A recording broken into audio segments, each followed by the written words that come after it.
What's going on, everybody? Thank you guys so much for watching the show. Wanted to talk to you about our friends over at Prize Picks, the best place to win cash while watching sports. This app is really easy to use. You just pick more or less on a few player stats, and you could win up to 1,000 times your cash on a single lineup. Best of all, Prize Picks will give you $50 when you play your first $5 lineup. Win or lose, you'll get $50 for playing. Use the promo code PFF and download the app now.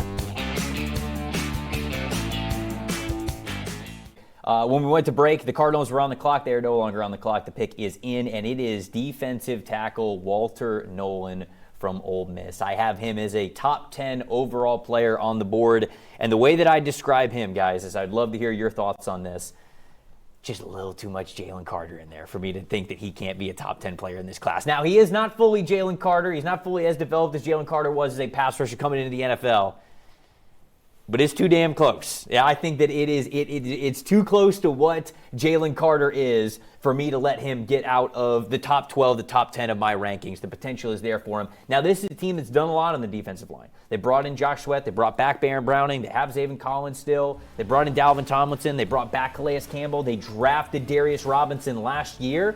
And yet they continue to eat their vegetables, as I would say, investing in the trenches. Dalton, what do you think of this one? Oh, so I thought you meant the vegetables. Couldn't be you with the vegetables? No, couldn't be me, no.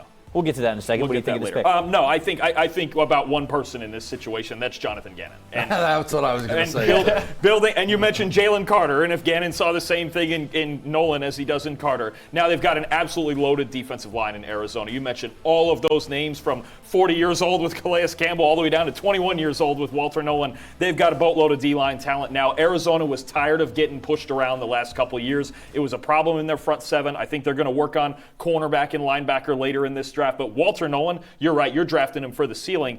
Consensus #1 high school recruit in the country, even over Travis Hunter, correct? What was it, 3 years ago? So, I mean, you're talking about a guy with a boatload of talent, lightning quick hands, second best run defense grade in the country this year behind Mason Graham, and he left Texas A&M, he goes to Ole Miss, and he becomes an absolute superstar overnight. So, look, he always had the potential. That's why he was recruited that highly out of high school, but he just had to find it this year, and he found it. He started to find it as a pass rusher, and I was so impressed with him in one-on-ones at the Senior Bowl. Yep. He moved different than every other defensive tackle. Just too much quickness, too much hand movement, just outstanding athleticism, and he's just got to add the polish to it. I agree. Max, what do you think about this player? I love this. And, there's another guy, too, who comes over from Texas A&M and breaks out at Ole Miss this past year with an 89 PFF grade. I think the speed to power with him is ridiculous. He moves back offensive linemen when he hits them. So there's a lot to unlock there still with Walter Nolen, but he even showed this past year he could be one of the best D tackles in college football, and he finally made good on being the #1 overall recruit coming out of high school, too. And you look at what's happened in this draft.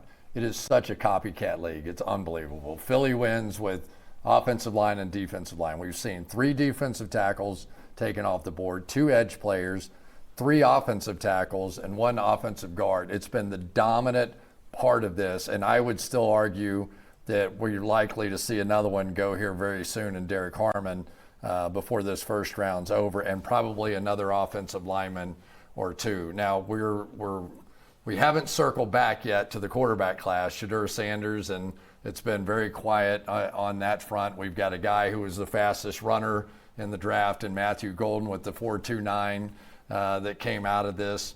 Plenty of offensive line left. Tight ends have been hot in this draft, right? And yeah. So, but what we have not seen is a single corner or a safety, and there's some good, maybe not great players back there, but everything has been in the trenches here. I love the Walter Nolen pick. If you think of Chris Jones and that way he uses his length and his arms, and I swear Derek Harmon is right behind him. If he's not one of the next 4 or 5 picks, I'd be surprised.